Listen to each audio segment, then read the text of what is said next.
Assalamualaikum warahmatullahi wabarakatuh. Alhamdulillah nahmaduhu wa nasta'inuhu wa nastaghfiruh wa na'udzu billahi min shururi anfusina wa min sayyiati a'malina. Man yahdihillahu fala mudilla lahu wa man yudlil fala hadiya lahu. Ashhadu an la ilaha illallah wahdahu la syarika lahu wa ashhadu anna Muhammadan 'abduhu wa rasuluh. Allahumma salli wa sallim ala Muhammad wa ala alihi wa sahbihi ajma'in. Ya ayyuhalladzina amanu taqullaha haqqa tuqatih wa la tamutunna illa wa antum muslimun. Ya ayyuhan nasu taqu rabbakumul ladzi khalaqakum min nafsin wahidah wa khalaqa minha zawjaha wa batha minhuma rijalan katsiran wa nisaa'a wattaqullaha alladzi tasaaluna bihi wal arham. Inna Allaha kana 'alaikum raqiba. Fa inna asdaqal hadisi kitabullah wa khairul hadi hadi Muhammad wa syarral umuri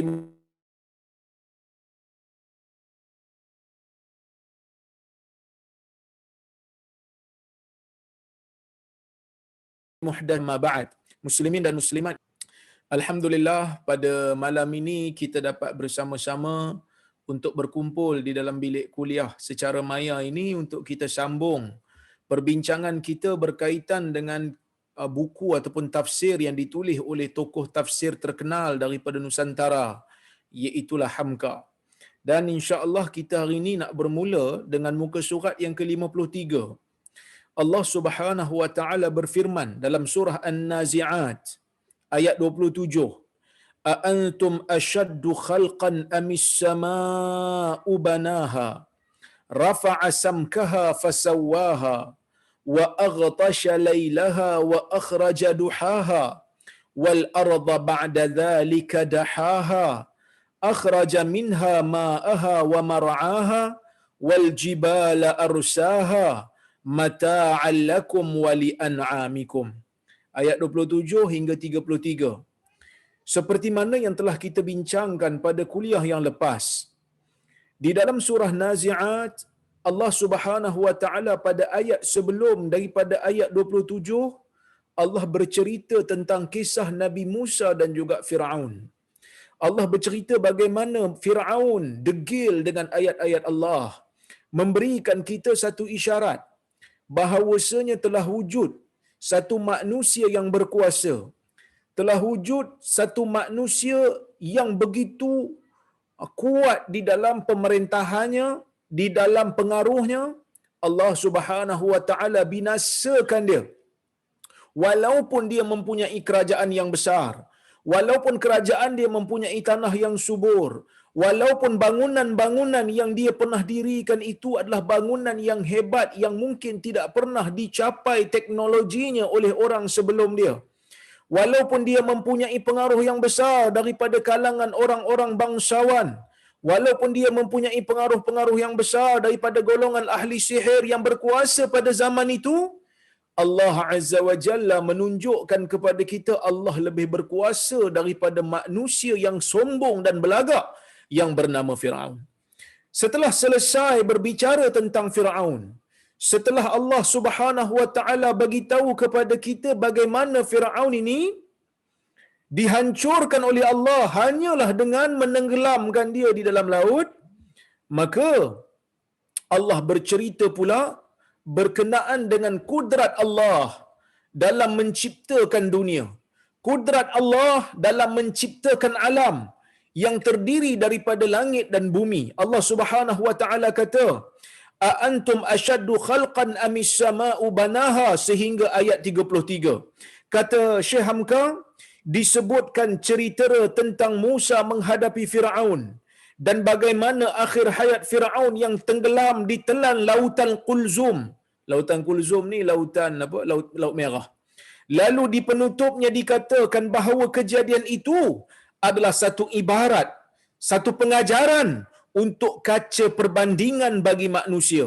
Bagi manusia yang takut kepada Allah, bagi manusia yang takut dengan azab Allah, bila mendengar cerita berkaitan dengan Firaun, akan terdetik dalam jiwa dia perasaan takut kepada Allah, kerana dia yang tidak berkuasa dan tidak berpengaruh seperti Firaun, sudah pastinya Allah Azza wa Jalla lebih mudah untuk membinasakan dia. Kalau Allah mudah untuk membinasakan Firaun, maka lebih mudah untuk Allah Azza wa Jalla membinasakan orang yang tidak berkuasa seperti Firaun. Tak susah pun bagi Allah Subhanahu wa taala. Tak payah pun bagi Allah Subhanahu wa taala untuk melakukan perkara itu. Kerana Allah wa huwa ala kulli syai'in qadir. Allah Subhanahu wa taala berkuasa ke atas setiap sesuatu. Betapapun tinggi pangkat, betapapun kekayaan, betapapun kekuasaan dan kerajaan, namun manusia tetaplah manusia, kata Hamka. Manusia tetap manusia. Yang satu hari akan mati, yang satu hari akan bertemu dengan Tuhan. Tidak ada ertinya jika dibandingkan dengan kebesaran alam ini. Nak banding manusia dengan kebesaran semesta ini, kalau kita tengok dalam apa orang kata, dalam gambar galaksi Bima Sakti ni, kita nak cari diri kita pun susah, kata nak cari diri sendiri. Nak cari bumi pun tak nampak. Nak cari matahari pun tak nampak. Begitu besarnya alam yang Allah Ta'ala tadbir. Begitu besarnya alam yang Allah Subhanahu Wa Ta'ala ciptakan. Jadi manusia ni nothing. Kalau Allah Ta'ala nak ambil tindakan anytime, Allah Ta'ala boleh ambil tindakan. Ya, dalam usia yang singkat, rata-rata bawah 100 tahun manusia mati, hilang ke dalam tanah, namun alam keliling masih tetap dalam kebesarannya, dan dia adalah ciptaan Allah. Allah Ta'ala menciptakan langit, yang mana langit ni tuan-tuan dan puan-puan rahmati Allah sekalian, begitu luas. Ya, begitu luas langit ni. Bahkan kalau ikut teori barat ataupun teori saintis-saintis, mereka mengkaji alam semesta ni, mereka mengatakan the universe is expanding. Maksudnya alam ini makin lama makin berkembang, makin besar. Begitulah berluasnya langit yang Allah Ta'ala ciptakan. Antum ashaddu khalqan amis sama? Allah Subhanahu wa Ta'ala bertanya, adakah kamu yang lebih sukar untuk Allah Subhanahu wa Ta'ala cipta atau langit? Allah Ta'ala tanya ni bukan tanya nak tahu. Tanya ni nak suruh kita fikir. Kalau Allah Ta'ala boleh tadbirkan langit, kalau Allah Ta'ala boleh cipta langit yang begitu sistematik dia punya perjalanan orbit, maka adakah kamu rasa kamu lebih sukar untuk dicipta? Tak. Kamu tak sukar untuk Allah Ta'ala cipta. Kerana Allah Ta'ala mencipta benda yang lebih besar, yang lebih bersistematik daripada apa yang ada pada kamu, iaitulah langit. Ya. Satu pertanyaan yang tepat sekali buat menginsafkan manusia dari kesombongannya. Mana yang lebih sukar menjadikan manusia dari tanah, dari darah jadi mani, lalu dikandung dalam rahim, dan 9 bulan dikandung dia pun lahir, jika dibanding dengan kejadian langit? Mana lagi susah? Kejadian langit itu lebih susah. Apakah erti manusia jika dibandingkan dengan kejadian langit itu? Itu tanya Allah Subhanahu Wa Ta'ala, nak suruh kita fikir, nak suruh kita gunakan logik. Takkanlah cipta manusia ni, kalau Allah Ta'ala boleh cipta langit yang begitu luas, yang begitu besar keadaannya, yang bersistematik, yang tidak berlanggar antara satu sama lain, yang semua bergerak, tak perlukan kepada apa-apa cas sekalipun, tak perlu bateri, tak perlu elektrik. Allah Ta'ala perjalankan perjalanan alam ini. Lebih mudahlah Allah Ta'ala nak menciptakan manusia. Jangankan langit, dia kata, naik sahajalah ke atas kapal udara dan menengoklah ke bawah dari ketinggian atas, rumah-rumah hanya sebagai sambang api-api. Sambang api ni mungkin apa? Macam mancis lah. Kotak mancis. Rumah-rumah daripada atas kita tengok kecil-kecil. Hutan belukar dengan kayu-kayuannya yang besar-besar hanya menghijau sahaja. Menjadi kecillah kayu-kayuan itu. Dan kalau kita berlayar di lautan malam hari, kelihatanlah bintang-bintang di langit. Kata ahli, sebahagian besar dari bintang-bintang itu lebih besar daripada bumi kita. Kita duduk luar, kita tengok bintang. Kita tengok bintang. Bintang tu lebih besar daripada diri kita, lebih besar daripada bumi kita, lebih besar daripada matahari kita. Cuma kita nampak kecil sebab apa? Sebab terlalu jauh keadaannya. Bayangkanlah kalau satu benda yang sangat besar, nampak dari sini begitu kecil, bayangkanlah betapa jauhnya bintang yang kita sedang lihat.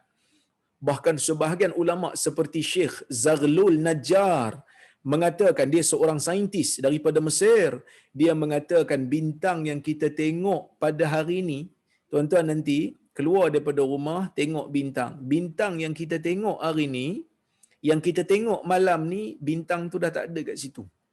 Sebaliknya bintang tu dah bergerak pergi ke tempat lain, dan bintang tu mungkin dah mati pun. Sebab apa? Kita baru nampak kerana cahayanya baru sampai, sebab terlalu jauh. Begitu luasnya alam semesta Allah ini. Amis sama'u banaha. Adakah kamu lebih dahsyat penciptaannya ataupun langit-langit yang Allah Ta'ala bina? Allah bangunkan langit itu sangat luas, dan luas bangunan itu. Ya, Allah Subhanahu wa Ta'ala mengatakan rafa'a samkaha, yang mana Allah Ta'ala angkat langit itu. Allah Ta'ala angkat kejadian langit itu sehingga jadilah ia laksana loteng dari kita yang hidup di bumi ini, yang mata kita selalu menengadah melihat keindahan biasanya dengan bintang gemintang dan awan beraraknya. So Allah Ta'ala tinggikan langit tu, nampak macam langit tu memayungi kita macam atap untuk kita. Fasawwaha, rafa'a samkaha fasawwaha, kemudian disempurnakan kejadian langit. Dijadikan langit itu sangat sistematik, dijadikan langit itu sangat bersistem, setiap daripadanya bergerak, berputar di atas orbit yang ditentukan oleh Allah Subhanahu wa Ta'ala. Demikian sempurnanya dilihat manusia. Telah berganti-ganti manusia datang dan manusia pergi, namun letak sebuah bintang itu tidak pernah berganjak dari tempatnya yang dahulu, sehingga pengetahuan manusia tentang bintang yang dikemukakan orang dahulu adalah pusaka yang telah beribu tahun dari nenek moyang yang telah menyelidikinya lebih dahulu. Dia nak bagi tahu bintang ni, dia punya kedudukan, susunan dia tu, bila kita tengok kat langit, mungkin dia berubah kedudukan daripada langit, mungkin nampak kat langit tengah, mungkin nampak kat langit utara dan selatan, tapi susunan bintang itu sama. Dia ada dia punya bacaan-bacaan yang orang kaji bintang dia tahulah. Orang astronomi dia tahulah benda ni. Nak mengkaji tentang kedudukan, nak mengkaji tentang arah, mereka melihat kepada bintang. Ya? Itu yang Allah Subhanahu Wa Ta'ala ciptakan untuk sebagai panduan kepada manusia. Zaman dulu kalau nak berjalan, mereka akan tengok arah bintang. Bahkan sebahagian orang nak menentukan arah kiblat pun tengok kepada bintang. Kemudian Allah Subhanahu wa Ta'ala menyebut lagi dalam ayat berikutnya, wa aghtasha lailaha wa akhraja duhaha. Allah Ta'ala menggelapkan malamnya dan Allah Ta'ala menerbitkan cahaya siangnya. Allah Azza wa Jal berkuasa dalam nak menjadikan langit, Allah Ta'ala berkuasa dalam nak menjadikan malam dan siang. Kata Hamka, iaitu seketika bumi telah melalui putarannya yang tetap mengelilingi matahari, dan matahari dalam garisnya sendiri pula, maka setelah terbenamlah matahari itu ke ufuk barat, mulailah malam dan timbullah gelap, cahaya matahari tak ada lagi.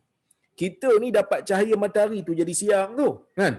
Tak ada matahari maka malamlah kita. Semua ini dengan kebesaran Allah Azza wa Jal yang memutarkan bumi. Ada waktu siang untuk kita supaya kita bekerja dan aktif. Ada waktu malam untuk kita supaya kita dapat berehat dan tidur. Maka beredarlah di antara malam dan siang, menurut perputaran yang tetap dan teratur bumi itu mengelilingi matahari. Bumi keliling matahari ni tak pernah berhenti, tuan-tuan. Tak pernah berhentilah setakat ni. Siang akan berlaku, malam pun akan berlaku mengikut putaran bumi. Ada tempat siang, ada tempat malam. Tak pernah lagi bumi ni dia stop, berhenti, cuti, habis bateri. Tak pernah lagi. Kalau dia stop tu, maksud nak kiamat lah tu, dia akan pusing terbalik, yang mana matahari akan terbit daripada barat pula, yang mana itu merupakan petanda kepada dekatnya kiamat. Kepada dekatnya kiamat. Baik. Di malam hari terasa pembahagian waktu sejak senja. Lalu hilangnya syafaq yang merah. Syafaq ni cahaya merah, mega. Lalu larut tengah malam. Aparak siang dan fajar menyingsing dan mulai akan pergi. Siang harinya terasa permulaan pagi, waktu duha, waktu tengah hari, asar, petang hari dan senja. Jam demi jam, minit demi minit, bahkan detik demi detik berjalan dengan teratur. Allah Subhanahu wa taala memperjalankan bumi ini dengan sistem masa yang sangat-sangat ajaib. Dan masa ni sangat relatif lah. Masa kita di bumi dengan masa di marikh tak sama. Kerana masa ni muncul apabila bumi berputar keliling matahari dan berputar di orbit dia. Maka muncullah sistem masa. Allah Subhanahu wa taala memperjalankan bumi ini dengan sistem masa yang sangat teratur. Ada yang dipanggil sebagai kurun, ada yang dipanggil sebagai abad, ada yang dipanggil sebagai dekad, ada yang dipanggil sebagai tahun, ada yang dipanggil sebagai bulan, ada yang dipanggil sebagai minggu, ada yang dipanggil sebagai hari, dan ada yang dipanggil sebagai jam, ada yang dipanggil sebagai minit. Semua ini untuk manusia mengatur kehidupan dia. Bahkan kalau manusia yang beragama Islam ni sepatutnya dia jaga masa lebih lagi daripada orang lain. Ini saya sebut pada diri saya jugalah. Sepatutnya kita kena buat kritik sosial juga pada diri sendiri. Yang mana orang Islam ni setiap masa dia sepatutnya teratur kerana ada waktu-waktu dia kena pergi solat. Hidup orang mukmin ni teratur dengan waktu. Terbit aja fajar dia kena sembahyang subuh. Gelincir je matahari dia kena sembahyang zuhur.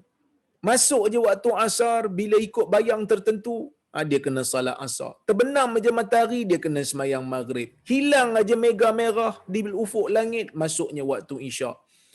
Waktu orang mukmin itu diatur. Tapi hari ni orang mukmin dia tak berapa nak jaga waktu sangatlah kan. Sebaliknya orang mukmin dia kena jaga waktu Baik. Kemudian Allah Subhanahu wa taala menyebut lagi wal arda ba'da zalika dahaha, dan bumi setelah daripada itu pun dia datarkan. Perkataan dahaha dalam bahasa Arab ada dua makna. Ini juga disebut oleh Syekh Muhammad Sa'id Ramadan Al-Buti, seorang ulama daripada Syria. Saya suka juga baca buku-buku dia, idea-idea dia bagus. Dia waktu mentafsirkan ayat ni, dia kata ayat ni bila Allah Subhanahu wa taala sebut dahaha, perkataan daha. Perkataan daha dalam bahasa Arab merujuk kepada dua makna. Makna yang pertama, Allah Taala bentangkan. Bumi ni Allah Taala bentangkan, Allah Taala hamparkan. Yang kedua maksud dahaha ialah bermaksud kawar. Allah Subhanahu wa taala bentuk Allah Subhanahu wa taala bentukkan dia. Allah Subhanahu wa taala bulatkan dia. Itu maksud dahaha Baik, tuan-tuan dan puan-puan rahmati Allah Subhanahu wa taala sekalian. Kata Syekh Muhammad Sa'id Ramadan Al-Buti, kata Syekh Muhammad Sa'id Ramadan Al-Buti, dalam ayat ni Allah Subhanahu wa taala nak mengisyaratkan kepada kita tentang bentuk bumi yang sfera. Bukan sfera sangatlah, dia bujur. Sebenarnya kalau ikut saintis hari ni pun mereka kata bumi ni bukan sfera penuh, dia sfera macam kebujur sikit. Perkataan dahaha tu memang merujuk kepada makna yang bujur. Dan Syekh Sya'rawi lagi menarik, dia kata bila Allah Subhanahu wa taala menyebutkan tentang bila Allah Subhanahu wa taala menyebutkan tentang bumi itu dihamparkan, maksud bumi itu dihamparkan pergi mana-mana pun pergi di mana-mana pun akan nampak hamparan. Dan ia tidak akan berlaku melainkan apabila bumi ini bulat, sfera. Bila sfera yang luas baru nampak hamparan di setiap tempat. Pergi sana pun hampar, pergi sini pun hampar, luas terbentang. Tapi kalau bumi ni dia flat, kalau duduk di tepi tak nampak. Sebab tepi belah sana dia akan curam. Dia tak nampaklah dihamparkan, kan? Jadi sekarang ni orang duk bergaduh lah. Orang duk bergaduh tentang bumi flat ke bumi sfera ke, kan? Tapi tak sikit daripada ulama Islam, semisal Ibn Hazmin juga ulama-ulama silam ada yang menyebutkan bahawasanya bumi ni sfera. Bahkan dalam Quran kita tengok ada ayat-ayat yang menunjukkan demikian. Ya, baik. Artinya sesudah itu, yakni sesudah Allah Ta'ala mengatur langit dengan ruang angkasanya, dengan cakrawalanya, maka Allah pun mulailah mendatarkan bumi. Allah Ta'ala datarkan bumi. Mendatarkan bumi artinya bukanlah semata-mata datar, melainkan datar buat dapat didiami oleh manusia. Bukan datar semata-mata, datar yang manusia boleh hidup di dalamnya. Datar yang manusia selesa duduk di dalamnya. Dengan memahamkan ayat ini, dapatlah kita menyimpulkan bahawa Allah menciptakan terlebih dahulu keseluruhan alam dan kemudian dari itu baru Allah Ta'ala sediakan tempat bagi manusia dalam bumi. Jadi kalau kita tengok kat sini, ayat ni lebih kurang macam nak bagi tahu Allah Ta'ala cipta langit dulu, kemudian baru Allah Ta'ala cipta bumi. Lepas bumi dicipta, barulah Allah Ta'ala jadikan bumi ni sesuai untuk didiami. Dan ini langsung tidak bercanggah dengan kajian-kajian semasa yang menunjukkan bahawasanya memang bumi ni memerlukan masa.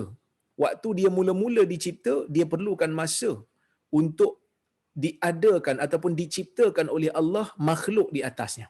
Bukan terus-terus ada, tak. Dia memerlukan masa. Dan kita semua tahulah ada ice age dan seumpamanya. Pembentukan kerak bumi ini semua dibincang dalam ilmu geologi.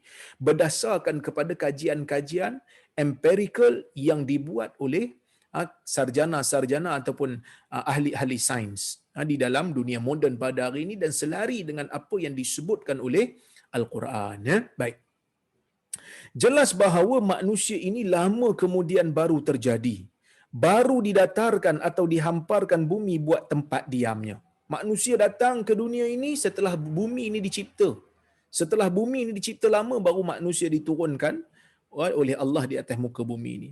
Atau baru disediakan syarat-syarat bagi manusia dapat hidup di bumi itu. Jadi kalau kita tengok, apa yang disebutkan ini langsung tak bercanggah dengan fakta saintifik. Baik, tuan-tuan dan puan-puan rahmati Allah Subhanahu wa taala sekalian. Kemudian Allah Taala sambung lagi ayat 31. Allah Taala kata, "Akhraja minha ma'aha wa mar'aha." Yang mana Allah Taala mengeluarkan daripada bumi itu air-airnya dan tumbuhan-tumbuhan untuk digunakan sebagai manfaat makanan sama ada untuk haiwan ataupun untuk tumbuhan. Ataupun untuk manusia. Setelah melalui masa yang Allah Taala sahaja yang tahu berapa, barulah bumi itu dapat mengeluarkan air yang teratur dengan keluarnya air. Keluarlah pula tumbuh-tumbuhan. Sebab itu di hujung ayat ditegaskan wa mar'aha. Dan kita tahu Allah Subhanahu wa taala bila sebut tentang air akan ada hidupan. Bila ada air ada hidupan lah. Kerana Allah Taala yang menciptakan makhluk, maka Allah Taala tahu air ni punca kehidupan.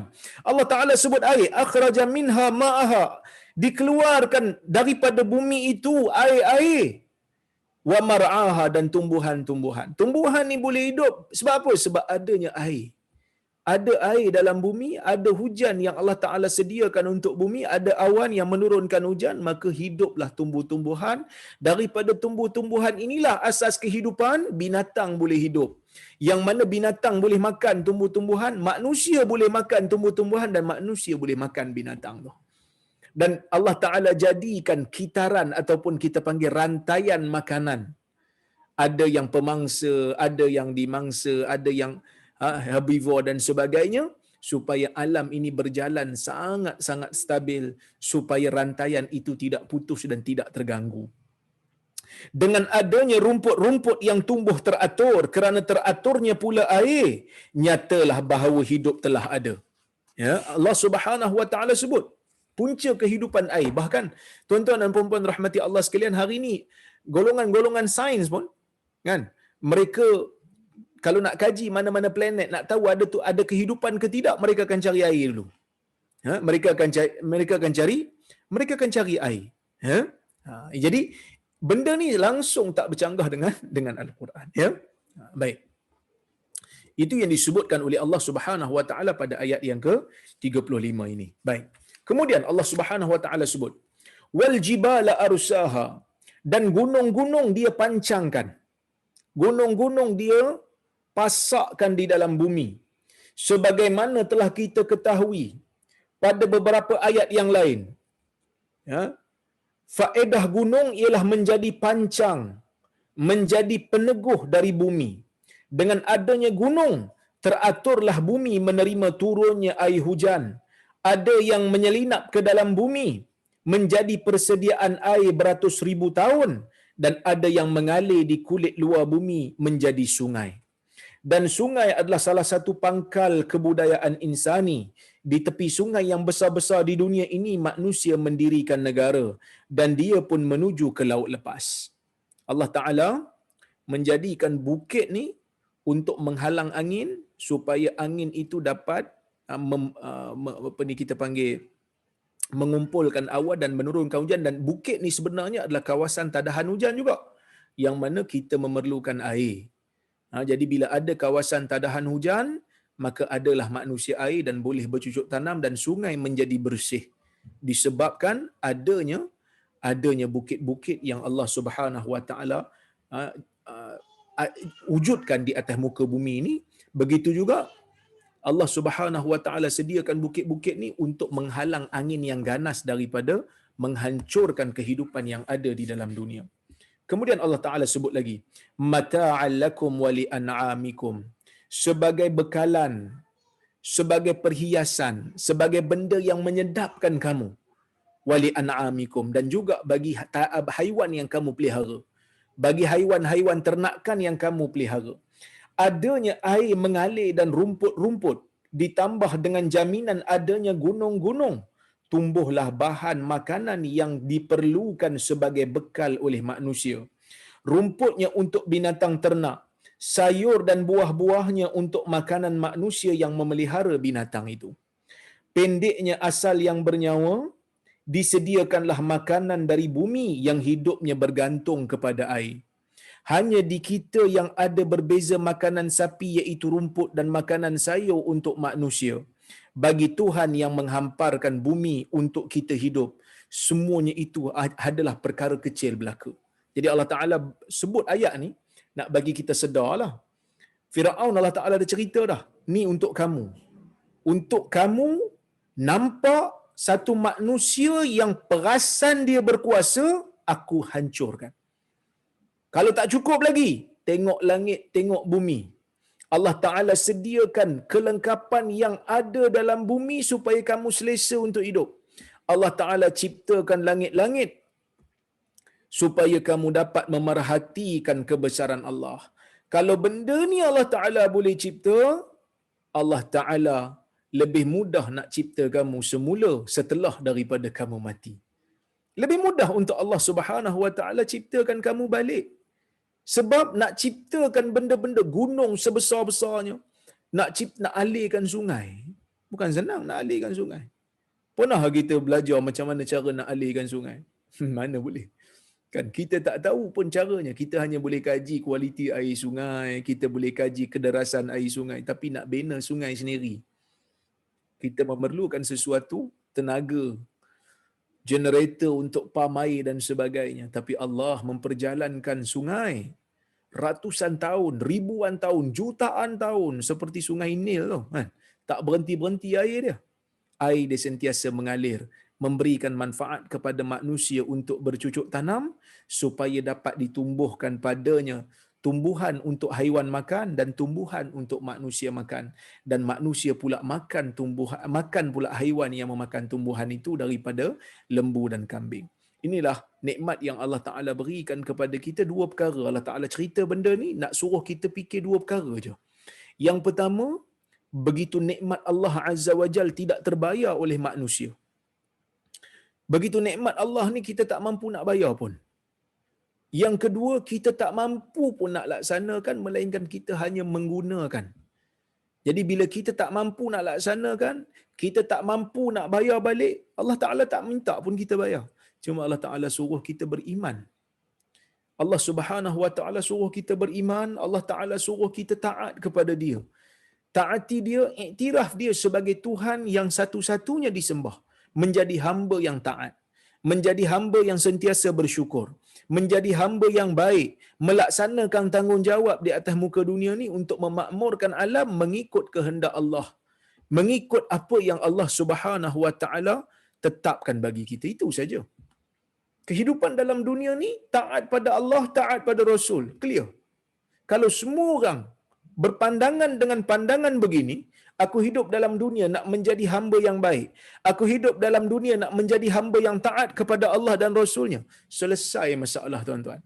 Tapi bila mana manusia ini ditipu, bila mana manusia ini ada sifat tamak, bila mana manusia ni ada sifat takabur, bila mana manusia ni ada sifat melampau, maka wujudlah macam-macam masalah di dalam dunia ni.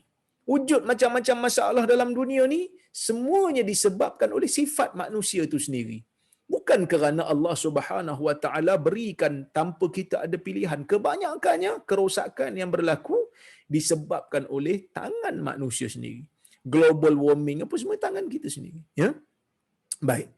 Kemudian tuan-tuan dan puan-puan rahmati Allah Subhanahu Wa Taala sekalian, Allah ingatkan kita kejadian bumi, kejadian langit, nak bagi tahu kejadian-kejadian ini lebih besar daripada kejadian kamu. Lebih mudah untuk Allah Taala ciptakan kamu semula.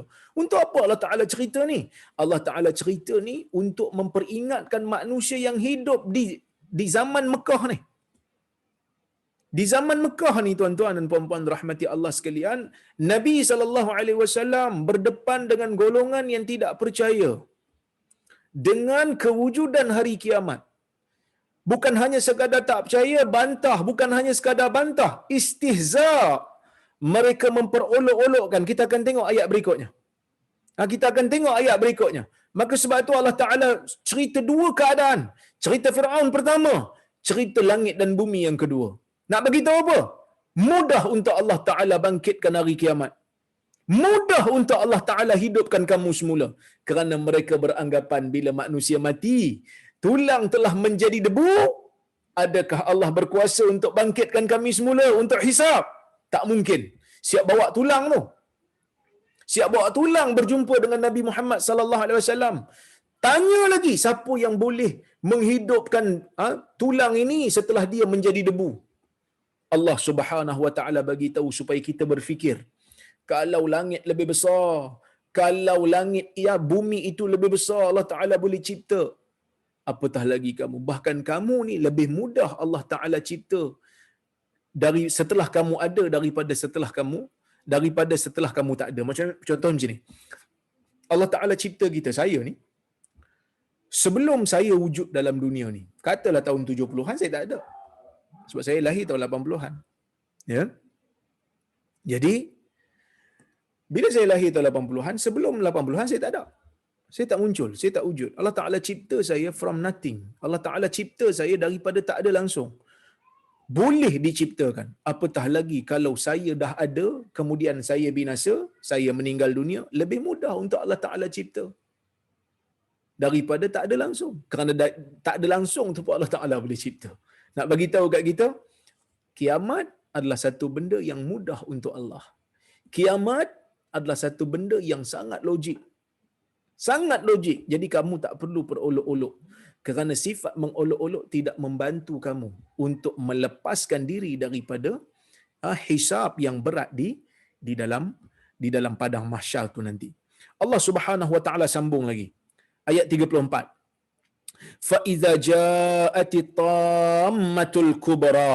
Allah Taala kata, maka apabila telah datang malapetaka yang besar itu, bila datang je malapetaka yang besar itu, iaitu hari kiamat dan hari perhitungan, yauma yatadhakkarul insanu ma sa'a. Allah Taala kata, setelah Allah Taala ceritakan kejadian langit dan bumi kepada manusia, Allah Taala terus cerita kepada manusia yang memperolok-olokkan tentang hari kiamat. Allah Taala cerita, ni akan berlaku satu hari yang kamu perolokkan tu. Ni akan berlaku satu hari yang kamu rasa tak akan berlaku, akan datang hari ini. Aku bagi amaran pada kamu tentang benda ni akan datang. Apa dia? Apabila datang malapetaka yang besar itu, yakni hari perhitungan, yakni hari kehancuran bumi. Yauma yatadhakkarul insanu ma sa'a. Hari di mana setiap manusia akan ingat apa yang dia kerjakan di dalam dunia. Kita ingat ke amalan kita dalam dunia ni? Semalam punya amalan pun mungkin kita lupa. Betul tak? Semalam punya amalan pun mungkin kita lupa.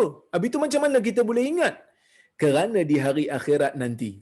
Kerana tuan-tuan, di hari akhirat nanti ni, ya, Allah Subhanahu Wa Taala menceritakan bahawasanya setiap daripada orang ni akan diberikan catatan amal. Ya. Allah Subhanahu Wa Taala cerita dalam Al-Quran bagaimana nanti di hari kiamat manusia akan diberikan dengan buku catatan amal mereka. Ya. Setiap daripada mereka. Baik. Di mana tuan-tuan dan puan-puan rahmati Allah Subhanahu Wa Taala sekalian? Tengok dalam surah Al-Kahf. Allah Subhanahu Wa Taala cerita di dalam surah Al-Kahfi. Ya. Bukan surah Kahfi saja. Surah Kahfi, saya pun lupa lah. Tapi ada satu ayat tu Allah Subhanahu Wa Taala kata, ya, surah Al-Kahfi, betul, surah Al-Kahfi. Allah Subhanahu Wa Taala kata, "Wa wudi'al kitab, fataral mujrimina mushfiqina mimma fihi, wa yaquluna ya waylatana ma li hadzal kitab la yughadiru saghiratan wala kabiratan illa ahsaha." Pada hari tersebut diletakkan kitab. Fataral mujrimina mushfiqina mimma fihi. Kamu dapati orang-orang yang jahat akan takut dengan apa yang ada di dalam kitab tersebut. Wa yaqulun, dan mereka akan berkata, ya wailatana, alangkah binasanya kami. Mali hadzal kitab, ni buku jenis apa ni? La yughadiru saghiratan wala kabiratan illa ahsaha. Dia tidak meninggalkan apa yang kecil dan tidak meninggal sebarang yang besar, melainkan dia akan rakamkan. Setiap daripada kita ni amalan akan dirakamkan. Malaikat tulis. Mungkin kalau audit dalam dunia kita boleh kautim. Mungkin kalau audit dalam dunia ni kita boleh kata, alah nanti dia tak check ni. Saya pensyarah universiti kan. Biasalah kadang-kadang ada waktu-waktu fail-fail pengajaran kita, fail geran kita tu, kita orang kata apa, kita kena audit setiap tahun. Jadi mungkin ada dokumen-dokumen tak cukup, kadang-kadang kita kata, ish, dia tak check kot. Ataupun dia kata okey je kot. Itu manusia punya audit. Allah Subhanahu Wa Taala punya audit ni semua diletak. Kita akan tengok setiap pada tu kita akan mula ingat apa yang kita buat. Teringatlah manusia kembali. Ya. Teringatlah manusia kembali pada hari itu segala pekerjaan yang telah diusahakannya selama hidupnya di dalam dunia dahulu. Tiada satu jua pun yang terlupa. Dia tak lupa. Allah Subhanahu Wa Taala akan hadirkan semuanya. Ya. Mengingat pekerjaan-pekerjaan yang pernah dikerjakan di zaman lalu itu.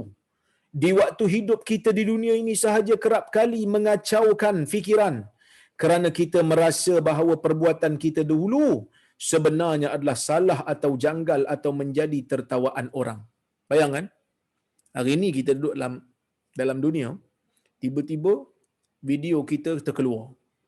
CCTV rakaman terkeluar. Malu juga kalau kita buat benda tak elok. Cuba bayangkan dekat negeri akhirat nanti Allah Ta'ala tayangkan balik. Sebab itu kita kena jaga doa sentiasa supaya Allah Ta'ala tutup aib kita, tuan-tuan. Kerana kalau Allah Ta'ala dedahkan pada orang lain, semua orang akan tengok. Semua orang akan nampak. Memendam perasaan bersalah boleh jadi penyakit dalam jiwa, sedangkan masih di dunia peringatan ke zaman lampau itu lagi memberatkan hati. Kononlah kelak di akhirat. Maksud kalau dalam dunia ni ada benda-benda yang kita tak suka, kita teringat balik pun jadi beban pada kita, jadi berat pada kita, jadi stres pada kita. Bayangkan kalau di negeri akhirat, semuanya akan dirakam, semuanya akan dihisap, semuanya akan ditonjolkan balik. Stres tak stres?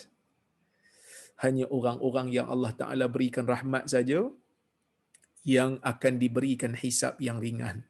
Tapi orang-orang yang jahat, manusia-manusia yang jahat ni, akan dihitung satu persatu.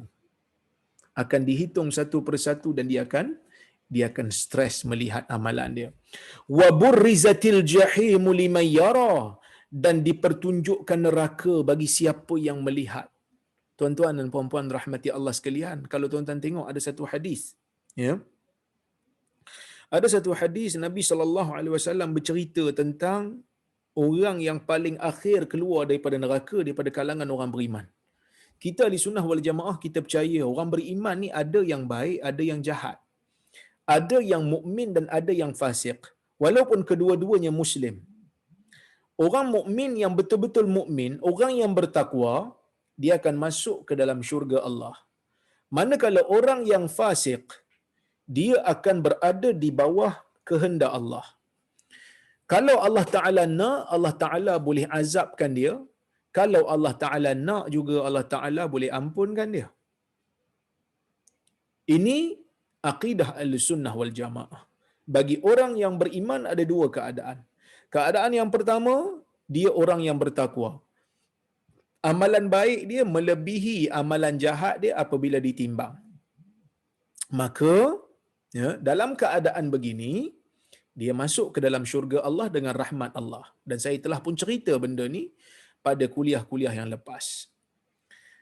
Manakala orang yang jahat, orang yang fasik, tetapi ada tauhid dalam jiwa dia, dia masih lagi mentauhidkan Allah, cuma dia banyak buat maksiat pada Allah, dan apabila ditimbang amalan dia berat belah jahat, maka dia kembali kepada keputusan Allah. Kembali kepada kehendak Allah berdasarkan kepada hadis Nabi sallallahu alaihi wasallam daripada Ubadah ibnu Samit, yang mana dia mengatakan Nabi sallallahu alaihi wasallam buat perjanjian dengan sahabat-sahabatnya, yang mana Nabi sallallahu alaihi wasallam menyebutkan, wa man asaba min zalika syai'a fa'uqiba fid dunya fa huwa kaffaratul lah, wa man asaba min zalika syai'a fasatarahu Allah fa huwa ila Allah in syaa'a 'afa 'anhu wa in syaa'a 'aqabahu wa in syaa'a 'afa 'anhu. Hadis riwayat al-Imam al-Bukhari, yang bermaksud Nabi SAW buat perjanjian dengan sahabat. Panjanglah hadis ni. Nabi suruh sahabat ni berjanji supaya tak melakukan syirik. Bayi'uni ala alla tusyriku billahi syai'a wa la tasriqu wa la taznu wa la ta'tu bi buhtanin taftarunahu baina aydikum wa arjulikum wa la ta'suni fi ma'ruf. Nabi SAW banyak Nabi minta perjanjian, jangan melakukan syirik, jangan berzina, jangan mencuri, jangan fitnah orang yang dilakukan, yang mana fitnah itu disebarkan oleh tangan dan kaki kamu, jangan ingkari dalam perkara yang ma'ruf. Kemudian Nabi kata apa? Waman asaba min zalika syai'a. Nabi kata waman wafa minkum fa ajruhu 'ala Allah. Sesiapa yang melaksanakan perjanjian ini, maka pahalanya ada di sisi Allah. Allah Ta'ala akan rakamkan dia punya pahala, dan Allah Ta'ala sekali-kali tidak akan mensia-siakannya. وَمَنْ أَصَابَ مِنْ ذَلِكَ شَيْئًا. Sesiapa yang melakukan pelanggaran, dia langgar janji ini. Dia janji dengan Nabi tak nak laku syirik. Dia janji kat Nabi tak nak melakukan dosa, tak nak melakukan pencurian, tak nak melakukan zina. Tapi dia buat, dia berzina, dia mencuri. Kalau syirik, dia kekal dalam neraka lah, tak layaklah dapat pengampunan Allah berdasarkan hadis-hadis yang lain. Tapi kalau dia mencuri, dia berzina, dia menuduh orang, Nabi kata apa? Waman asaba min zalika syai'a. Siapa yang buat benda ni, fa'uqiba fid dunya, kemudian dia diberikan oleh Allah Subhanahu wa taala hukuman dalam dunia. Katalah dia pergi berzina, dia pergi buat benda-benda yang tak elok, tiba-tiba dia kena hukuman dalam dunia. Hukuman dalam dunia ni Allah Taala akan cuci dosa dia. Tapi kalau dia buat benda tu, waman asaba min zalika syai'a, siapa yang buat benda ni, fasatarahullah, kemudian Allah Taala tutup dosa dia. Tak ada siapa pun tahu. Tak ada siapa pun tahu dia buat benda tu. Tak ada siapa pun tahu dia berzina umpamanya. Tak ada siapa pun tahu dia berzina, dia sembunyikan, fahuwa ilallah. Nabi kata dia kembali kepada Allah. Insya'a aqabahu. Kalau Allah Ta'ala nak, Allah Ta'ala boleh ampunkan dia. Kalau Allah Ta'ala nak, Allah Ta'ala boleh Kalau Allah Ta'ala nak, Allah Ta'ala boleh ambil tindakan pada dia, masukkan dia ke dalam neraka. Kalau Allah Ta'ala nak, Allah Ta'ala boleh ampunkan dia. Satu orang, ya, Nabi SAW cerita. Ni kita kembali kepada hadis yang saya nak cerita pada tuan-tuan. Laki ni, dia orang yang paling akhir keluar daripada neraka, daripada kalangan ahli tauhid. Masa dia keluar daripada neraka tu, muka dia masih menghadap neraka lagi. Tuan-tuan, melihat neraka juga adalah satu, orang kata apa, perkara yang menakutkan dan juga perkara yang menyakitkan. Sebab tu orang yang berada dalam kubur kalau dia jahat, Allah Ta'ala akan gambarkan kepada mereka ataupun perlihatkan kepada mereka tentang neraka ni, supaya mereka lihat tempat yang mereka akan pergi setelah daripada alam kubur.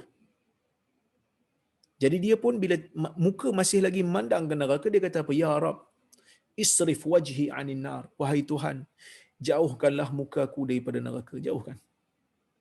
Palingkanlah mukaku daripada neraka ni. Fa innahu qad qashabani rihuha wa ahraqani zakauha. Kerana apa? Kerana dia kata bau neraka ni menjadikan aku rasa tak selesa, menyakitkan aku. Wa ahraqani zakauha.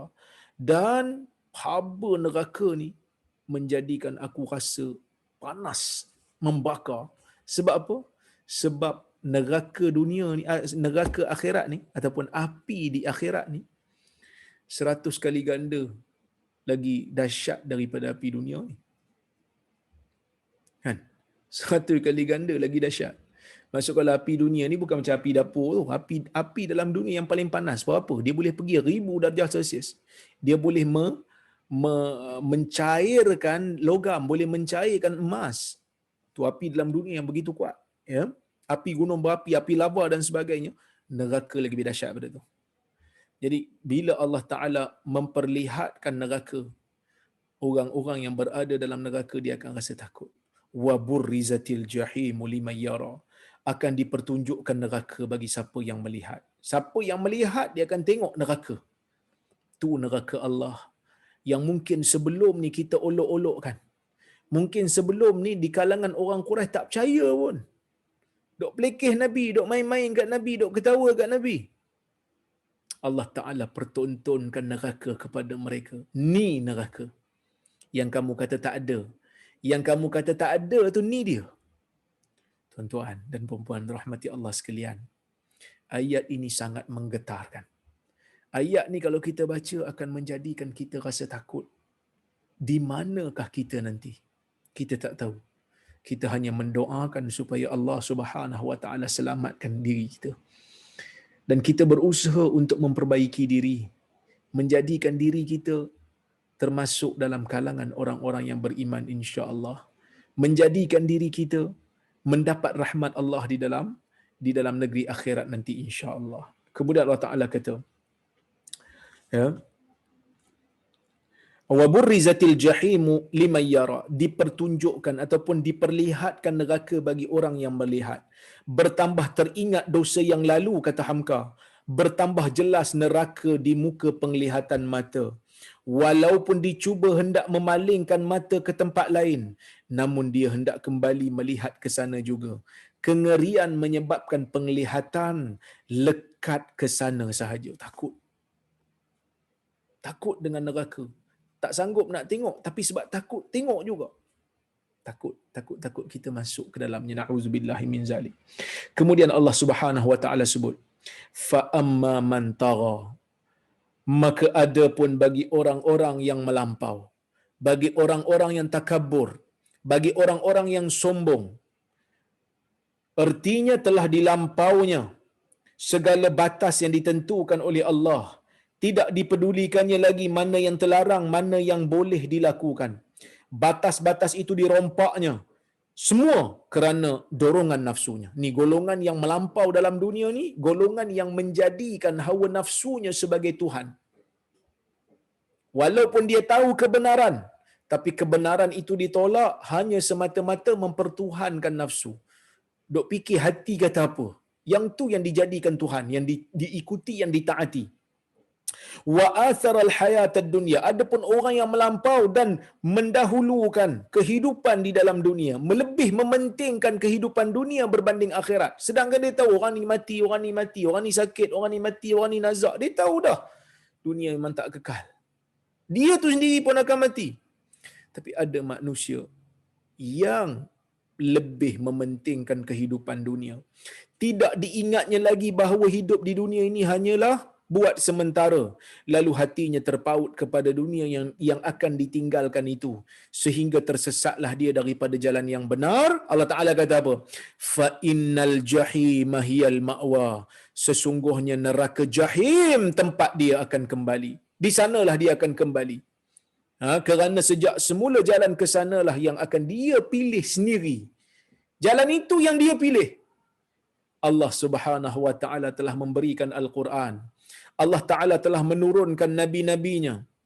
Wahyu telah diturunkan, wahyu telah dijelaskan begitu jelas supaya manusia tidak melakukan syirik dan kemelampauan kepada kehendak Allah, tapi manusia tetap degil. Manusia tetap pilih untuk mempertuhankan hawa nafsu. Pergi terus ke neraka. Pergi terus ke neraka. Bukan peringatan tak datang. Peringatan datang tapi diperolokkan. Peringatan datang tapi diabaikan. Maka Allah Ta'ala sebut lagi. Wa amma man khafa maqama rabbihi wa nahan nafsa 'anil hawa fa innal jannata hiyal ma'wa. Adapun bagi orang yang takut maqama rabbihi, dia takut akan pertemuan, dia akan bertemu dengan Tuhan. Dia takut dia akan berdiri depan Tuhan. Dalam dunia dia takut dah. Aku ni nanti ni aku kena berdiri di hadapan Tuhan ni. Aku ni nanti ni aku akan dipertanggungjawabkan di hadapan Tuhan ni. Rasa takut pada diri sendiri. Rasa takut dengan azab Tuhan. Wa nahan nafsa 'anil hawa, dan dia menahan diri dia daripada mengikut hawa nafsu. Sebab apa? Sebab takutnya pasal. Baca Quran, baca berkaitan tentang kiamat, menangis. Tengok imam-imam Masjidil Haram tuan-tuan.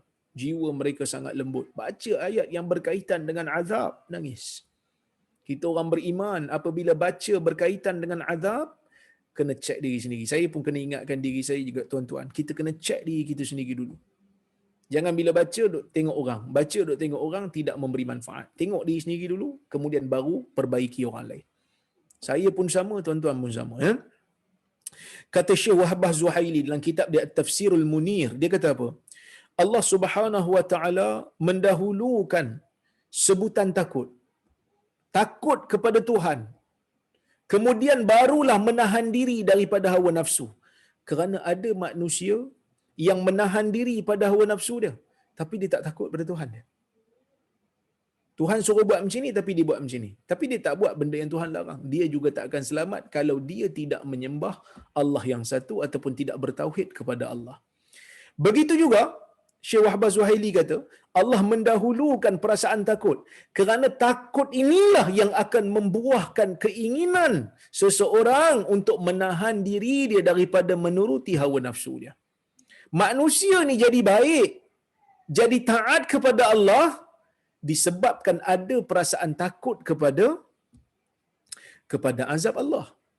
Takut tentang hisab yang Allah Ta'ala akan jalankan di negeri akhirat nanti. Maka sebab itu manusia menjadi baik, manusia menahan diri daripada menuruti hawa nafsunya. Ya? Maka sebab itu kata Hamka, dia takut akan makam atau kebesaran atau kedudukan Tuhannya. Dia takut makam Tuhan. Dia takut yang dia akan bertemu dengan Tuhan. Sebab dia tahu bahawa Allah itu maha kuasa menjatuhkan azab kepada barang siapa yang derhaka. Dikerjakannya lah perintah Allah. Dihentikannya larangannya. Dilatihnya dirinya untuk selalu mendekatkan diri kepada Tuhan dengan ibadat dan khusyuk. Ini manusia yang baik. Takut dulu. Dan dia tahan diri dia daripada hawa nafsu sehingga dia dapat mengendalikan diri dengan baik. Fa innal jannata hiyal ma'wa, maka sesungguhnya syurgalah tempat dia kembali. Syurga tempat dia kembali, dan itulah yang menjadi penghargaan dari tiap-tiap orang yang insaf bahawa dirinya adalah hamba Allah. Dia bila dia rasa dia hamba Allah, baru dia tak rasa apa yang Allah Taala perintahkan itu merupakan bebanan bagi dia. Dia tak rasa sebab dia tahu dia hamba. Apa yang Tuhan suruh dia buat? Kenapa dia tak pernah petikai? Kenapa Tuhan suruh buat macam ni? Kenapa Tuhan suruh buat macam ni? Dia tak pernah petikai. Sebab apa? Dia tahu dia hamba. Ya?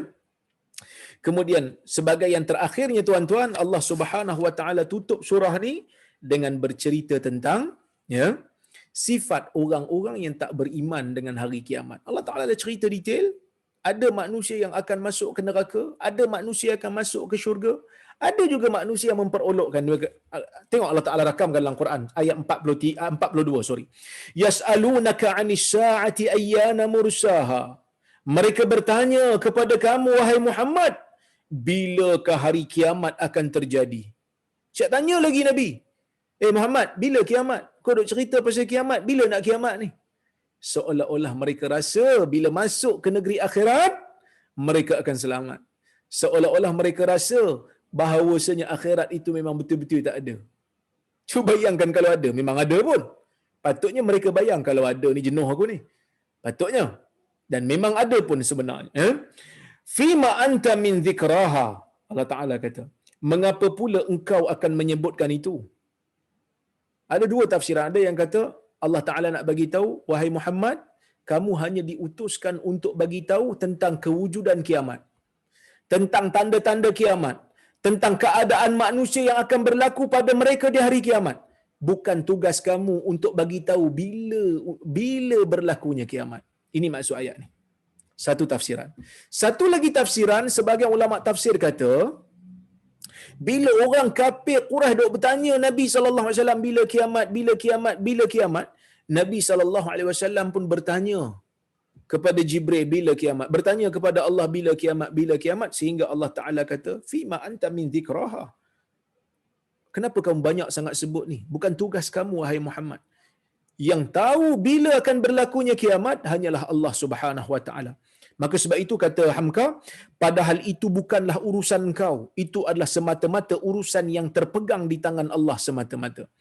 Maka kalau itu yang mereka tanyakan kepada engkau, katakan terus terang kepada mereka bahawa yang menentukan bila hari kiamat itu adalah urusan Allah. Ila rabbika muntahaha. Bagi tahu kepada mereka, kalau kamu nak tahu kiamat bila, urusannya hanya pada Allah. Aku tak tahu apa-apa. Tentang tarikh kiamat, tentang bila kiamat, Allah Ta'ala tak bagi tahu kat aku. Ya, yang menguruskan kehidupan setelah daripada kiamat, yang menentukan tarikh kiamat hanyalah Allah Subhanahu wa taala. Innama anta munziru may yakhshaha. Sesungguhnya kamu wahai Muhammad hanyalah memberi ancaman kepada mereka yang takut kepada hari kiamat. Engkau hanya berikan peringatan aja, berikan amaran je hari kiamat ni ada. Siapa nak takut takut, siapa tak nak takut nak perolok silakan. Kerana Allah Taala sedikit pun tidak terganggu dengan olok-olok kamu. Sebaliknya kamu nanti yang akan binasa. Ya.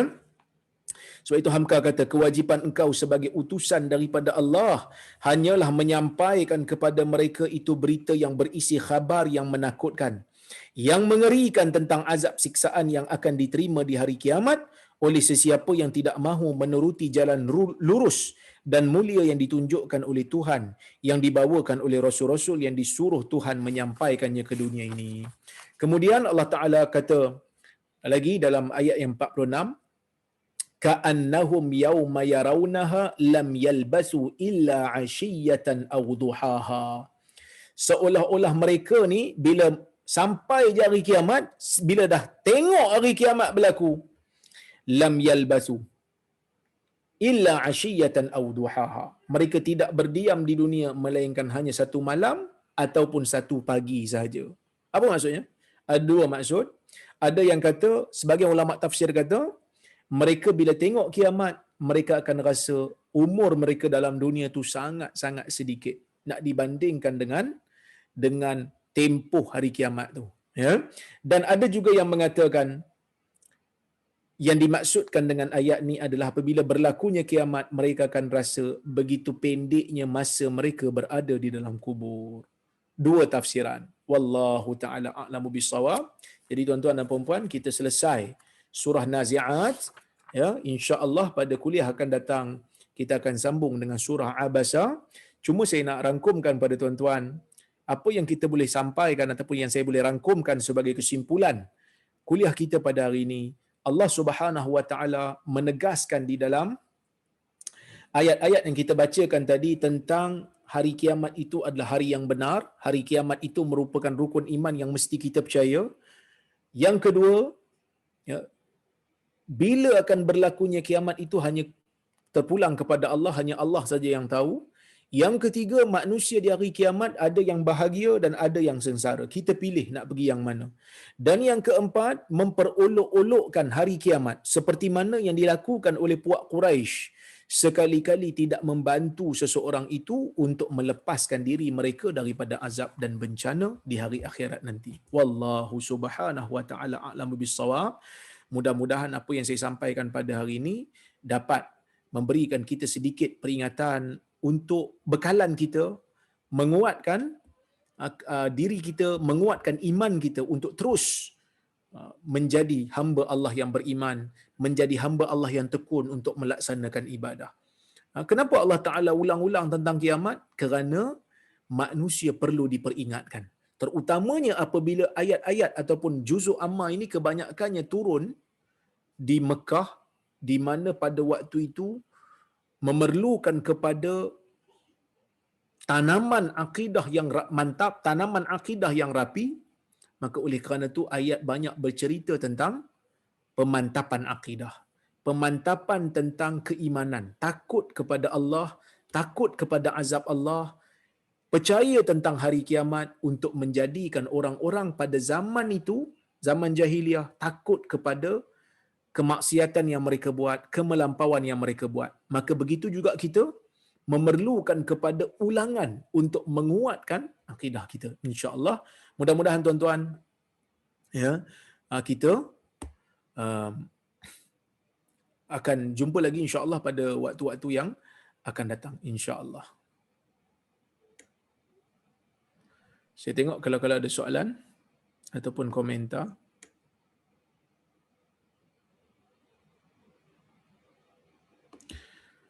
Assalamualaikum Ustaz. Waalaikumsalam. Sebelum manusia diami bumi, sudah ada jin menetap di bumi. Bagaimana kita nak faham?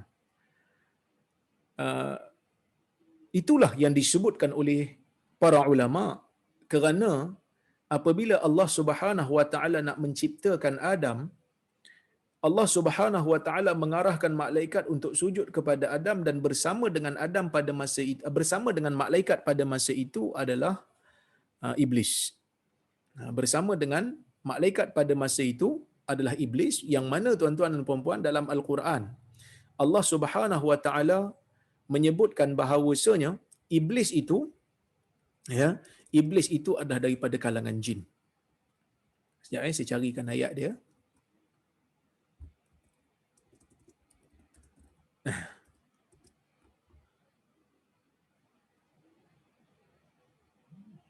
Okey. Tuan-tuan boleh tengok dekat skrin saya ni.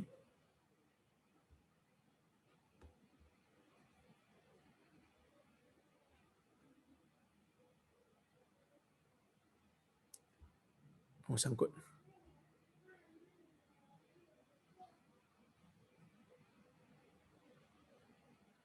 Nampak kan? Ini tafsir Adwaul Bayan. Ya.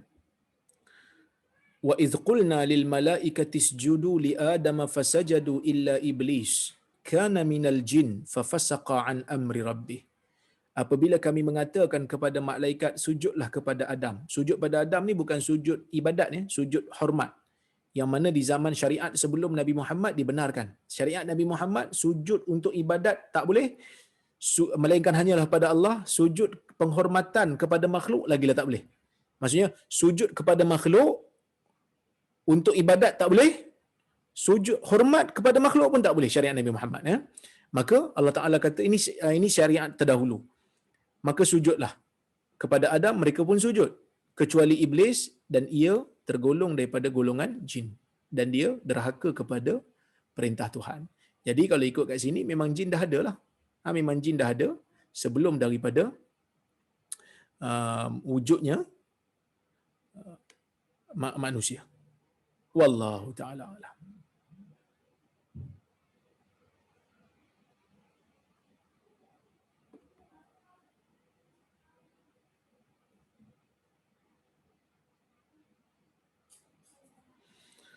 Assalamualaikum Ustaz. Waalaikumsalam. Nazi'at maksudnya malaikat ataupun bintang? Oh, saya dah hurai panjang dah. Ada 3 tafsiran. Yang mana 3-3 tafsiran ini ada ulama yang sebut. Tafsiran yang pertama memang malaikat, tafsiran yang kedua bintang-bintang, tafsiran yang ketiga ialah tentera-tentera yang bergerak pantas. Ada 3 tafsiran. Okey, tapi yang masyhurnya di kalangan ulama tafsir adalah malaikat. Malaikat. Ustaz, macam mana kita nak tahu cara malaikat mencabut nyawa kita kelak sama ada keras ataupun lembut? Wallahu alam.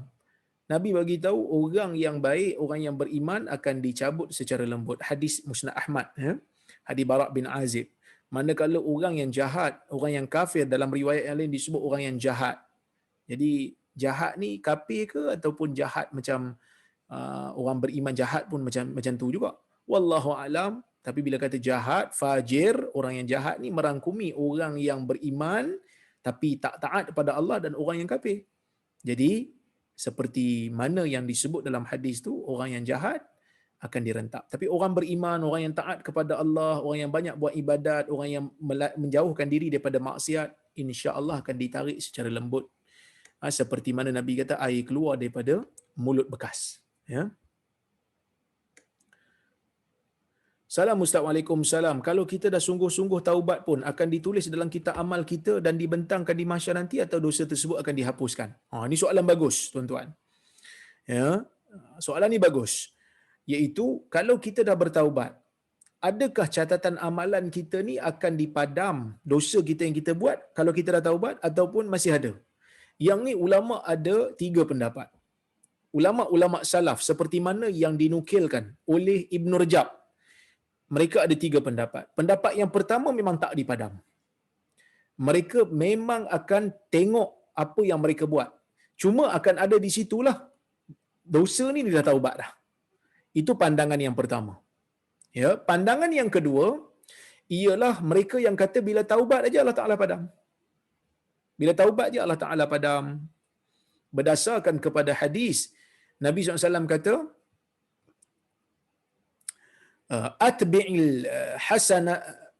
atbi'is sayyi'atal hasanata tamhuha. Yang mana Nabi SAW kata siapa-siapa yang terbuat dosa, siapa-siapa yang buat dosa, hendaklah dia melakukan kebaikan setelah itu. Dia dah buat dosa dah. Nabi kata wa atbi'i wa atbi'i sayyi'atal hasanah.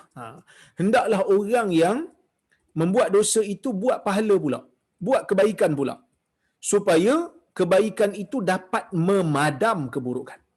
Jadi bila mereka kata bila padam tu maksudnya padamlah, kan? Padamlah. Jadi sebahagian ulama mengatakan memang akan dipadam bila bertaubat. Wa atbi'is sayyi'atal hasanah tamhuha. Okey. Ini berdasarkan hadis riwayat Imam Tirmizi. Dalam hadis 40 pun ada. Sebahagian ulama kata dia tak dipadam melainkan setelah kita tengok di akhirat nanti, bila tengok aja ada, lepas tu baru padam supaya kita nampak rahmat Allah. Jadi saya rasa wallahu alam, yang penting dipadam ke tak dipadam, yang penting taubat tu. Yang penting taubat tu. Itu yang paling penting sekali. Dosa ni manusia buat, saya buat, tuan-tuan buat, kita bukan maksum. Tapi yang pentingnya taubat tu. Sama ada ke dipadam ke tidak ke, itu bukanlah urusan kita ataupun kuasa kita untuk kita menentukannya. Yang paling penting kita bertaubat setelah daripada kita melakukan maksiat. Wallahu a'lam. Assalamualaikum Dr. Rara. Waalaikumsalam. Bila agaknya perdebatan dengan Ustaz Ni Abduh mengenai isu bendera putih di dialog terbuka Ustaz Syihabuddin? Saya baru dapat jemputan, itu bukan debat, dia wacana saja. Macam forum gitulah, nak tukar-tukar pandangan. Saya dapat petang tadi tawaran ataupun orang kata apa, jemputan. Saya okey je, saya terima je.